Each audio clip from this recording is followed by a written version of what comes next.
வணக்கம். மற்றொரு காணொலி பதிவில் இணைந்திருப்பதில் மகிழ்ச்சி. தாய் டிவியின் உலக நிலவரங்களுடன் இணைந்திருக்கின்றீர்கள். மத்திய கிழக்கு பிராந்தியத்தில் நிலவக்கூடிய இந்த போர் நிலைமை குறித்தான செய்திகளை உடனுக்குடன் வழங்கிக் கொண்டு வருகின்றோம்.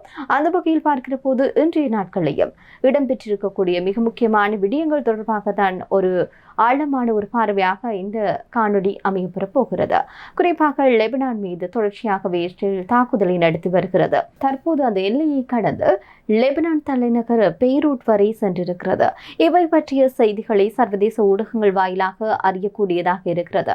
அதிலும் குறிப்பாக தற்போது இந்த ஈரானுக்கும் அமெரிக்காவிற்கும் இடையிலான போர் நிலைமை எப்படியாக மாறும் என்ற மிகப்பெரிய ஒரு அச்ச நிலைக்குள் தான் தற்போது உலக நாடுகள் சென்று கொண்டிருப்பதையும் பார்க்கக்கூடியதாக இருக்கிறது. ஆக என்ன நடக்கிறது, இவை பற்றியான ஒரு ஆழமான விரிவான ஒரு காணொலியாக இது அமையப்பெற போகிறது.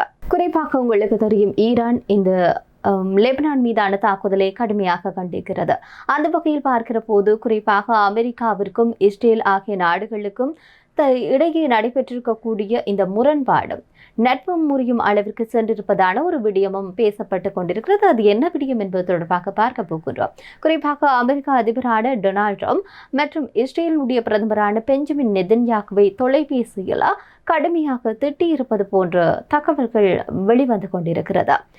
குறிப்பாக நீங்கள் என்ன செய்கின்றீர்கள் என்று கோபத்துடன் கேட்டிருக்கின்றதாக ட்ரம்ப் நெதன்யாகுவை பார்த்து பைத்தியக்காரனா நீ என்று சொல்லி அடைத்திருப்பதாக வெளியாகக்கூடிய செய்திகள் எல்லாம் சர்வதேச ஊடகங்கள் மிக கடுமையாக ஒரு விமர்சனத்துக்கு உள்ளாக்கப்பட்டு அவை பற்றிய பேச்சுக்கள் எல்லாம் அடிபட்டு கொண்டிருக்கிறது. லெபனான் மீதான இஸ்ரேலுடைய தாக்குதல் காரணமாகத்தான் ஈரான் அமெரிக்காவுடனான பேச்சுவார்த்தைகளை முழுமையாக நிறுத்தப் போவதாக அறிவித்திருக்கிறது. அவை பற்றிய செய்திகளும் உத்தியோகபூர்வமாகவும் வெளியாக கொண்டிருக்கக்கூடிய நிலையில், அதாவது அமெரிக்காவுடனான உடனடியாகவே இந்த பேச்சுவார்த்தைகளுக்கான ரகசிய பேச்சுவார்த்தையோ இல்லாட்டி மறைமுகமான பேச்சுவார்த்தையோ எந்த விதமான பேச்சுவார்த்தையும் இனி அமெரிக்காவுடன் இருக்கப் போவதில்லை என்று சொல்லி மிக கடுமையாக ஈரான் எச்சரிக்கை விடுத்திருக்கிறது. இந்த உரையாடலில் ட்ரம்ப் மிகுந்த கோபத்துடன் இருந்திருப்பதாகவும் அதே நேரத்தில் இஸ்ரேலுடைய அதிகப்படியான இராணுவ நடவடிக்கைகள் உலக அளவில் இஸ்ரேலுக்கு எதிரான ஒரு கோபத்தை அதிகரிப்பதாகவும் ட்ரம்ப் தன்னுடைய அந்த தொலைபேசி உரையாடலினூடாக சொல்லி இருப்பதாக கூறப்படுகிறது. அதாவது அவர் சொல்லியிருக்கக்கூடிய விடயங்கள் தொடர்பாகவும் சர்வதேச ஊடகங்களில் வெளிவந்திருக்கக்கூடிய செய்திகள் அடிப்படையில் பார்க்கிற போது, நான் உன்னை காப்பாற்றி இருக்கின்றேன், நீ பைத்தியக்காரத்தனமாக செயல்படுகின்றாய் என்று ட்ரம்ப் பெஞ்சமின் நெதன்யாகுவை பார்த்து கூறியதாக தகவல் ஒன்று வெளியாகி இருக்கிறது. அமெரிக்கா தொடர்ந்து பதற்றத்தை தணிக்கும் முயற்சியில் ஈடுபட்டு கொண்டு இருக்கக்கூடிய நிலையில் அமெரிக்க அதிபர் டொனால்ட் ட்ரம்பினுடைய மற்றும் இஸ்ரேல் பிரதமர் பெஞ்சமின் நெதன்யாகுவிற்கு இடையிலான கடுமையான வாக்குவாதங்கள் இடம்பெற்றிருப்பதாகவும் தொலைபேசி உரையாடலினூடாக இது இடம்பெற்றிருப்பதாகவும் கூறப்படுகின்றது. இந்த உரையாடலின் போது லெபனானில் இஸ்ரேல் மேற்கொண்டிருக்கக்கூடிய இந்த சமீபத்திய தாக்குதல் ராணுவ நடவடிக்கைகளை தொடர்ந்து அவை தொடர்ந்து நீடிக்கின்ற சந்தர்ப்பத்தில் நிச்சயமாக சர்வதேச அரங்கில் இஸ்ரேல் தனிமைப்படுத்தப்படும் என்று சொல்லி ட்ரம்ப் எச்சரிக்கை விடுத்திருப்பதாக கூறப்படுகிறது. ஏற்கனவே நாங்கள் இவை பற்றி பார்த்திருக்கின்றோம். அதாவது ஆபிரகாம் உடன்படிக்கையில் கைச்சாத்திட வேண்டும் என்று சொல்லி ஏனைய நாடுகளுக்கு, மத்திய கிழக்கு நாடுகளுக்கு ட்ரம்ப் அழைப்பு விடுத்திருக்கக்கூடிய நிலையில் இப்படி இஸ்ரேலுடைய செயல்பாடு போகிற போது அது மீண்டும் தனிமைப்படுத்தப்பட்ட ஒரு நாடாகத்தான் இருக்கக்கூடிய ஒரு சூழ்நிலை உருவாகும். எனவே மீண்டும் அனைத்து நாடுகளுடன் கூட்டாக சேர்ந்து தன்னுடைய வணிக ரீதியிலான இல்லாட்டி தன்னை ஒரு அங்கீகரிக்கக்கூடிய ஒரு நாடாக நிலைநிறுத்துவதில் இஸ்ரேலுக்கு பல சிக்கல்கள் எதிர்நோக்கும் என்பது தொடர்பாகத்தான் ட்ரம்ப் இந்த தொலைபேசி உரையாடலில் பேசியிருப்பதாக கூறப்படுகின்றது. அந்த வகையில் இவை பற்றிய செய்திகளை பார்க்கிற போது குறிப்பாக ட்ரம்ப் சொல்லி இருக்கக்கூடிய செய்திகள் தான் வெளியாகி இருந்தது. அதாவது நீ முற்றிலும் பைத்தியக்காரத்தனமாக நடந்து கொண்டிருக்கிறாய், நான் இல்லை என்றால் நீ சிறையில் தான் இருந்திருப்பாய், நான் தான் உன்னை காப்பாற்றிக் கொண்டிருக்கின்றேன், இப்போது அனைவரும் உன்னை வெறுக்க துவங்கி இருக்கின்றார்கள், இந்த சம்பவங்களினால் இஸ்ரேலையும் அனைவரும் வெறுக்கின்றார்கள் என்ற ஒரு கடுமையான துணியில் திட்டியிருப்பது போன்ற ஒரு விடயங்கள் எல்லாம் குறிப்பாக அங்கிருந்து வரக்கூடிய செய்திகளின் அடிப்படையில் பார்க்கக்கூடியதாக இருந்தது. இந்த உரையாடலுடைய ஒரு கட்டத்தில் நெதன்யாகுவை நோக்கி ட்ரம்ப் கூறியிருக்கக்கூடிய விடயங்களும் தற்போது பேசப்படுகின்ற ஒரு விடயமாக மாறியிருக்கிறது. நீங்கள் என்ன செய்து கொண்டிருக்கின்றீர்கள் என்று சத்தமாக கேட்டதாகவும் தகவல் ஒன்று வெளியாகி இருக்கிறது. அதாவது தற்போது நடைபெற்றிருக்கக்கூடிய விடயங்கள் அடிப்படையில் இந்த பேச்சுவார்த்தைகள், இந்த கோப தாபங்கள் எல்லாம் வெளிப்படுத்தப்பட்டு கொண்டிருப்பதாக கூறப்படுகிறது. இதே நேரத்தில் இந்த ஃபோன் காலை தொடர்ந்து இன்று காலை லெபனானிலிருந்து இஸ்ரேல் நோக்கி 2 ஏவுகணைகள் ஏவப்பட்டிருப்பதாக கூறப்படுகிறது.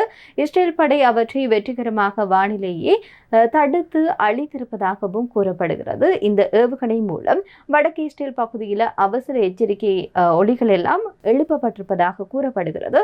இருப்பினும் எந்த ஒரு விதமான உயிரிழப்புகளோ அல்லது பெரிய சேதமோ இந்த ஒரு தாக்குதலினூடாக இடம்பெறவில்லை என்று கூறப்படுகிறது. இந்த சம்பவம் இஸ்ரேல் லெபனான் எல்லையினுடைய ஒரு அமைதி முயற்சிகளுக்கு புதிய ஒரு சவாலை ஏற்படுத்தி இருப்பதாக கூறப்படுகிறது.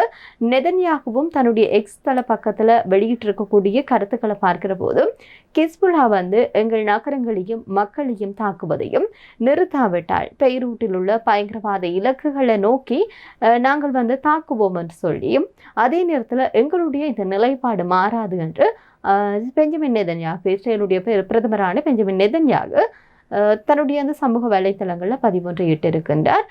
குறிப்பாக இந்த ஒரு விடயம் தொடர்ச்சியாகவே தாக்குதலுக்கான அடுத்த ஒரு விடயமாக இது மாறி இருக்கிறது. தெற்கு லெபனானில் தொடர்ந்து தாக்குதல் நடத்த இஸ்ரேல் திட்டமிட்டிருப்பதாகவும் கூறப்படுகிறது.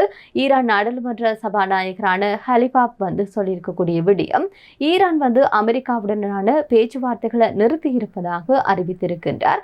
அவர் அதற்கு சொல்லக்கூடிய விடயம் இந்த லெபனான் மீதான தாக்குதல் தான். அதாவது இஸ்ரேல் லெபனான்ல தனது போர்க்குற்றங்களை நிறுத்தாவிட்டால் ஈரான் பேச்சுவார்த்தையை மட்டுமல்ல இஸ்ரேலுக்கு எதிராக உறுதியாக நிற்கும் என்று சொல்லி, எனவே தொடர்ச்சியாகவும் ஈரானும் இஸ்ரேலை தாக்குவதற்கு தயாராக இருப்பது போன்றுதான் அவருடைய கருத்து அமைய பெற்றிருக்கிறது. இந்த மோதல் தொடர்ந்தால் குறிப்பாக ஹார்முஸ் நீர்நிலை உள்ளிட்ட முக்கியமான எண்ணெய் போக்குவரத்து வழிகள் பாதிக்கப்படலாம். உலக அளவில் கச்சா எண்ணெயினுடைய விலையேற்றமும் அதிகரிக்கப்படலாம். ஏற்கனவே அவர்கள் அறிவித்து விட்டார்கள். அதாவது ஹார்முஸ் நீர்நிலையை நாங்கள் முற்றாக முடக்குவோம் என்று சொல்லி ஈரான் அறிவித்து விட்டிருக்கிறது. இந்த வகையில் ட்ரம்பும் எச்சரிக்கை பதிவை விட்டிருக்கின்றார். இந்த நிலையில் அடுத்த சில நாட்களில் இந்த விடயங்கள் எப்படியாக மாறக்கூடும் என்பது ஒரு மிகப்பெரிய ஒரு கேள்வியை எழுப்பி இருக்கிறது. எனவே பொறுத்திருந்து தான் பார்க்க வேண்டும் இதனுடைய நிலைப்பாடு எப்படியாக இருக்கிறது. குறிப்பாக இஸ்ரேல் மீதான தாக்குதலை ஈரான் தொடுக்குமா, இல்லாட்டி இந்த அமைதி பேச்சுவார்த்தை மீண்டும் சாத்தியப்படுவதற்கான வாய்ப்புகள் ஏதாவது இருக்கிறதா என்பதை நாங்களும் பொறுத்திருந்து தான் பார்க்க வேண்டும். மற்றும் ஒரு காணொளியில் இணைந்திருக்கும் வரை உங்களிடமிருந்து விடைபெற்றுக் கொள்ளும் நான் ரோஷானி மனோரஞ்சன். நன்றி.